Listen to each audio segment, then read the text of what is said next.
Let me ask you something. How long have you been studying English? 6 months, a year, maybe even longer? Now, here's the real question. Do you actually feel more confident speaking English than when you started? If you just thought, not really, or I'm still scared to speak, you're not alone. In fact, you're in the majority. Today, I'm going to show you exactly why this happens, and more importantly, how to finally break through that invisible wall that's keeping you stuck. Hi, everyone, and welcome back to Artificial Fluency. I'm your host, Emma, and today we're tackling the #1 problem that stops English learners from actually using their English: lack of confidence. But here's the thing. Confidence isn't what you think it is. Let me explain. Most people think confidence means never being nervous, never making mistakes, always knowing the perfect word. That's completely wrong. Let me teach you what confidence really means in English learning. Real confidence is this. It's believing you can handle a conversation even when you don't know every word. It's raising your hand to speak even though your heart is beating fast. It's saying, I don't understand. Can you explain that? Instead of pretending you got it. Let me give you a perfect example. Yesterday, one of my students, Maria, had to give a presentation at work. Her English isn't perfect. She still makes grammar mistakes, sometimes forgets words. But you know what? She stood up, she spoke clearly and slowly, and when she forgot a word, she simply said, "Sorry, what I mean is," and explained it another way. That is confidence. Now, compare that to another student, James, who has studied English for 5 years. His grammar is nearly perfect, but he never speaks in class, never joins conversations. Why? Because he's waiting to be ready. He's waiting for perfection. And you know what? He'll be waiting forever. Here's what I want you to understand. Confidence doesn't come from being perfect. It comes from being okay with being imperfect. Write that down. Really, pause this video and write it down. This is the first mindset shift you need. Now, let's talk about why you feel stuck. There are 4 main barriers that keep English learners trapped, and I bet you're dealing with at least 2 of them right now. Barrier number 1, fear. This is the big one. Fear of making mistakes, fear of people laughing at you, fear of not understanding. But here's something interesting. Do you know what native English speakers fear most? Public speaking, even in their own language. So if you're nervous about speaking English, congratulations, you're normal. The problem is when fear becomes your boss, when fear decides whether you speak or stay silent. Let me teach you a useful phrase here. Feel the fear and do it anyway. This means, yes, you'll feel scared, but you do it despite the fear. The fear doesn't disappear. You just stop letting it control you. Barrier number 2, comparison. Oh, this one is painful. You hear someone speaking fluent English and think, I'll never be that good. Stop right there. You're comparing your chapter 3 to someone else's chapter 20. Of course they're better. They've been practicing longer. Here's a better comparison. Compare yourself today to yourself 6 months ago. Are you better? Even a little bit? Then you're winning. That's the only comparison that matters. Barrier number 3, negative self-talk. This is the voice in your head saying, your English is terrible. You sound stupid. Everyone will judge you. Would you talk to your best friend like that? No? then why do you talk to yourself that way? Let me teach you a technique. When you hear that negative voice, imagine it's coming from a mean cartoon character, maybe an angry little mouse. Suddenly, it seems less powerful, right? You can even give it a silly name. Oh, there goes negative Nancy again. This helps you separate from those thoughts. Barrier number 4, past experiences. Maybe someone laughed at your English once. Maybe you froze during a presentation. These memories become like heavy backpacks. You carry them everywhere and they slow you down. But here's the truth. That was then. This is now. Every day you get a fresh start. Every conversation is a new opportunity. You are not your past mistakes. You are your future possibilities. By the way, if this is already helping you, please hit that like button and subscribe to the channel. Your support helps me create more lessons like this, and comment below, which barrier is your biggest challenge? Let's support each other. Okay, now for the good part. How to actually build confidence. I'm going to give you a 3-step formula that really works. I've seen it transform hundreds of students. Step 1. Fix your mindset. First, you need to understand something about your brain. Your brain is like Google. It finds whatever you search for. If you keep thinking, I can't speak English, your brain searches for proof that you can't.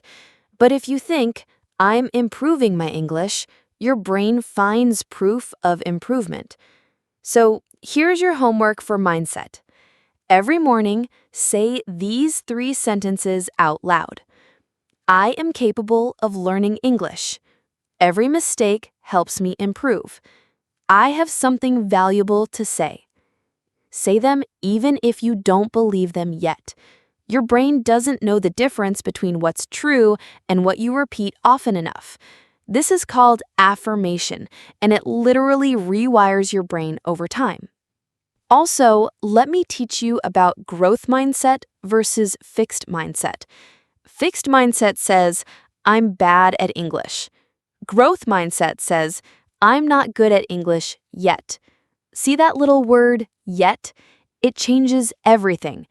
Start adding yet to your sentences. I don't understand this yet. I can't speak fluently yet. Step 2. Take daily action. Confidence isn't built by thinking about it. It's built by doing. But here's the key. Start ridiculously small. I mean really small. Day 1, say good morning in English to yourself in the mirror. Day 2, read 1 English sentence out loud. Day 3, leave 1 YouTube comment in English. Day 4, ask 1 question in English, even to yourself. Day 5, have a 30-second conversation in English, even with your pet. See how small these are? That's on purpose. Success builds confidence, and small successes count. Also, let's talk about body language. When you speak English, stand up straight, make eye contact, smile. Your body teaches your brain how to feel. If your body is confident, your brain follows. Here's a secret technique. Before any English conversation, do what I call the Superman pose. Stand with your feet apart, hands on your hips, chin up for 2 minutes. This actually changes your hormones. It reduces stress and increases confidence. Science has proven this. Step 3. Create your environment. You've probably heard you are the average of the 5 people you spend the most time with. If those 5 people tell you your English is bad, guess what you'll believe?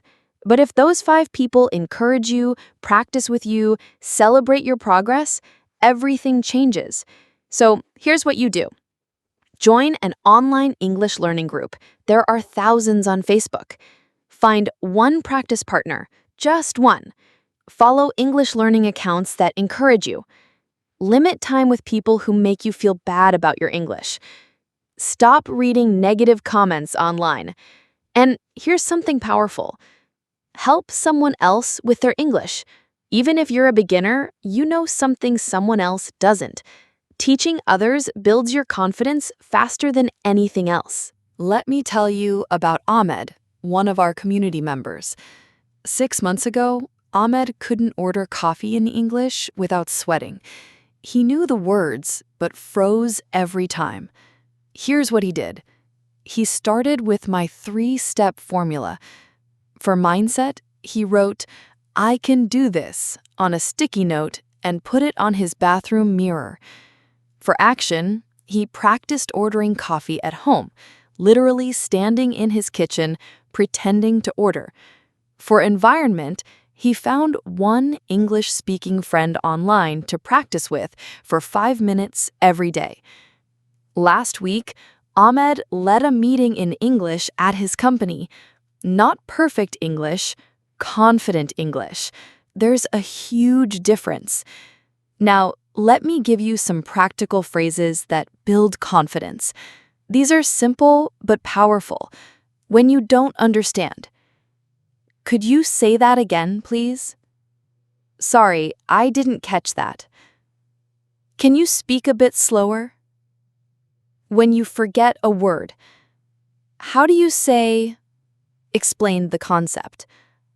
I forgot the word, but I mean, it's like, give an example. When you make a mistake, let me try that again.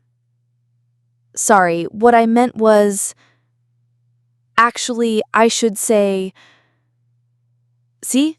These phrases show you're learning, not that you're failing. Native speakers use these phrases too. Are you finding this helpful? Please subscribe and hit the notification bell so you don't miss our next lesson.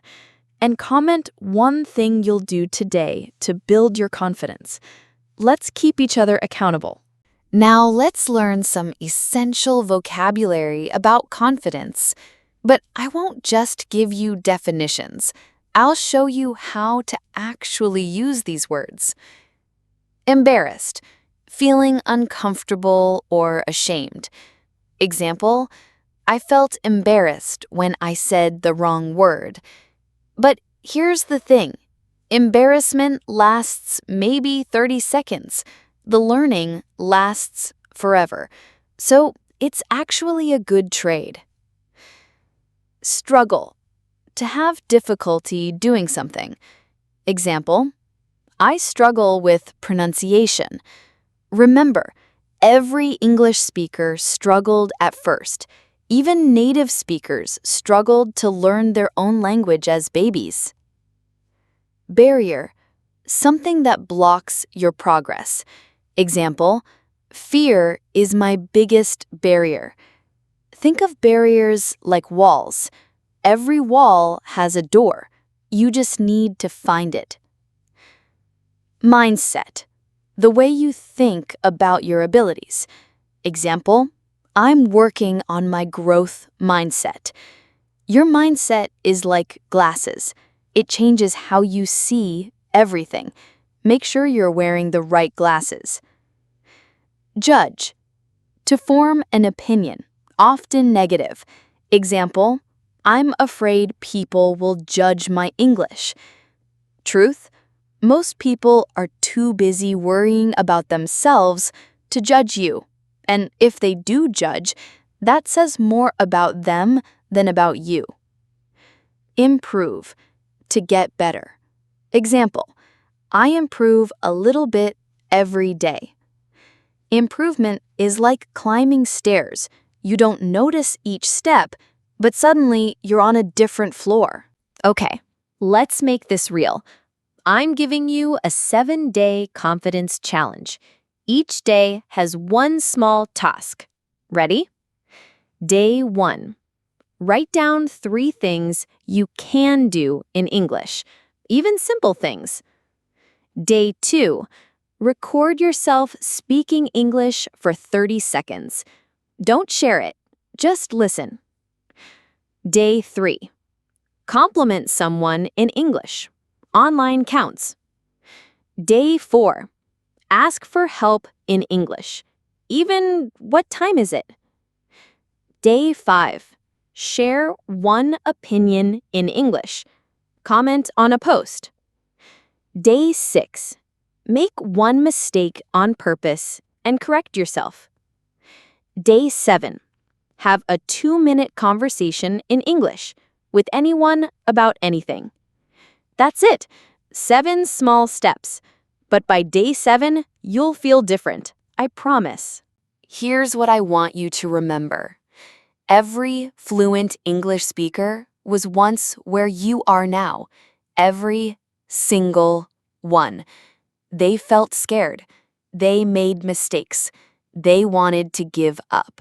But they didn't, and neither will you. Confidence isn't about being perfect. It's about being persistent. It's not about knowing everything. It's about being curious to learn more. It's not about never falling. It's about always getting back up. Your English journey is exactly that. Your journey. Stop comparing. Stop waiting. Stop doubting. Start speaking. Start trying. Start believing. You have something valuable to say. The world needs to hear your voice in whatever English you have today. Because your imperfect English sharing your unique ideas is infinitely more valuable than perfect English saying nothing. Remember, you're not building confidence. You're uncovering the confidence that's already inside you.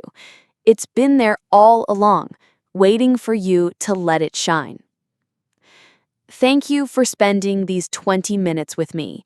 If this helped you, please share it with someone who needs to hear it. Subscribe for more real, practical English lessons. And remember, you've got this. I believe in you. Until next time, keep learning, keep growing, and keep speaking. This is Artificial Fluency, reminding you that every word you speak is a victory. See you in the next lesson.